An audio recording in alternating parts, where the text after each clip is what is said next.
நம்ம காட்டுமன்னார் கோயில்ல பழைய கீஞ்ச பட்டு புடவை வைக்கலாம், கையிலே காசு தராங்கங்க.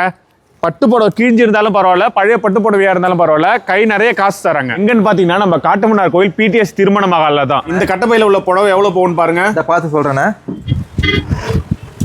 மொத்தம் 4 படம் கொண்டு வந்திருக்கீங்க. நான் புடவை ஜரிகை பார்த்துட்டு நான் செக் பண்ணிட்டு நான் சொல்றேன் உங்களுக்கு. இந்த புடவை ஜருகை வெள்ளிண்ணா போகும்ண்ணா. இந்த புடவை ஜருகை வெள்ளிண்ணா போகும்ண்ணா. இந்த படம் செம்பு புடவைனா போகாதுன்னா நாங்கள் எடுக்க மாட்டோம்ண்ணா. இது வந்து ப்ரௌன் கலர் செம்பு, அதனால போகாது. இந்த மாதிரி வெள்ளை கலர் இருந்தால் வெள்ளி நான் ஜருகை எடுத்துக்குவோம். இந்த மாதிரி ப்ரௌன் கலர் இருந்தால் செம்பு படம் நாங்கள் எடுக்க மாட்டோம். இந்த படம் ஜருகுனா வெள்ளினா இந்த படம் நாங்கள் எடுத்துக்குவோண்ணா. கொண்டு வந்த 4 படம் வந்து 3 படம் எடுத்துக்கோம்னா ஜருகை வெள்ளினா, ஒரு படம் போகாது, செம்பு படம் போகாதுண்ணா.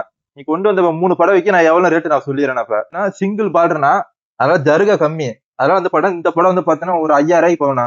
ஜருகை வந்து பார்டர் பெருசு, அதனால ஜருகை வந்து உங்களுக்கு அதிகமாக இருக்கனால ரேட்டு கூட போகணும். இந்த படம் வந்து பார்த்தோன்னா 15000 போகணும். இது பார்டர் கொஞ்சம் அகலமாக இருக்கு, அதனால ஃபுல்லாக ஜரியா இருக்கலாம். இது ஒரு 15000 போகணும். மொத்தம் நீ கொண்டு வந்த 3 படம் வந்து 35000 போகுதுண்ணா. நான் 3 படவைக்கு 35000 வருதுண்ணே. உடனே கையில் காசு வாங்கிக்கலாண்ணே. நான் இந்தாங்கண்ணே.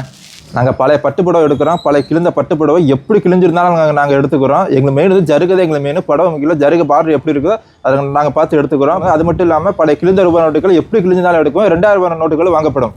செட்டி தெரு பிடிஎஸ் மகால்ல தான் குமரன் பட்டு சென்டர் போட்டிருக்காங்க. கான்டாக்ட் நம்பருக்கு கான்டாக்ட் பண்ணி புடவையெல்லாம் மாற்றிக்கோங்க.